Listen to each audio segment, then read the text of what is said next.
এ যারা বিয়ে করো নাই ভালো করে শুনে নাও, বিয়ে করার পরে আল্লাহ বরকতের দুয়ার খুলে দেয়, কারণ গুনাহ থেকে বাঁচতে পারে, ইনকামের ভিতরে বরকত হয়। কথা বল না কে?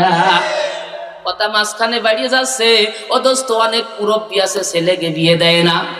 আমি এই যে আপনাকে গোপালগঞ্জ আপনার এই যে বোয়ারপাড় কুটালিপাড়া গেছি মাহফিল করতে, আমার একজন অভিযোগ দেয় যে হুজুর বয়স আমার 35, আমার ভাইয়ের বয়স আরো বেশি, প্রায় 40 কাছাকাছি, আব্বা বিয়ে দিচ্ছে না, টাকা পয়সার অভাব নাই, আজই সে বাস করলে হবে কি?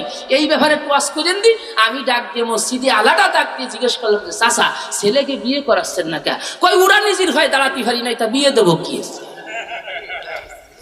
যার বয়স 35, 40, 32 বছর বয়স, সেই ছেলে বলে এখনো নিজের ভয় দাঁড়াতে পারি নাই, তো মুরব্বীরে কি পতি হয় বান্দিনি? তো কোয়া লাগে যে চাচা তাহলে ওরা কি তোমার হয় আটেনি? ও বলি তো চাচার সাথে হাতাহাতি হয়ে যায়। কথা কর।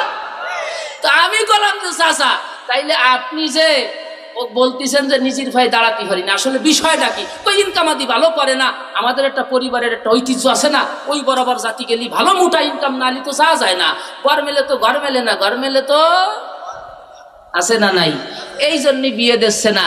অথচ চাচা হজ করছে, তবলিগি যায়, আল্লাহওয়ালাকে সোহবাতে যায়, সুবহানাল্লাহ আলহামদুলিল্লাহ সবসময় জিকির করে। অথচ মাসালা কি জানেন?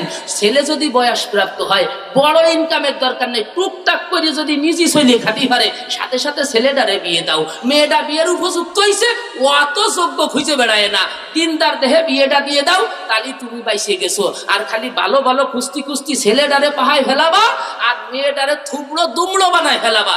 খুলনা গোপালগঞ্জের বাসার এই দাম না, ও বানাবা। ও যদি কোনো জায়গায় গুনার ভিতরে লিপ্ত হয়, আকাম কুকাম করে, তুমি আজি সে সেজদা দিবা, যায় নামাজে তাহাজ্জুদের নামাজ পড়বা, তোমার আমল নামায় জিনার গুনাহ লেখা হবে।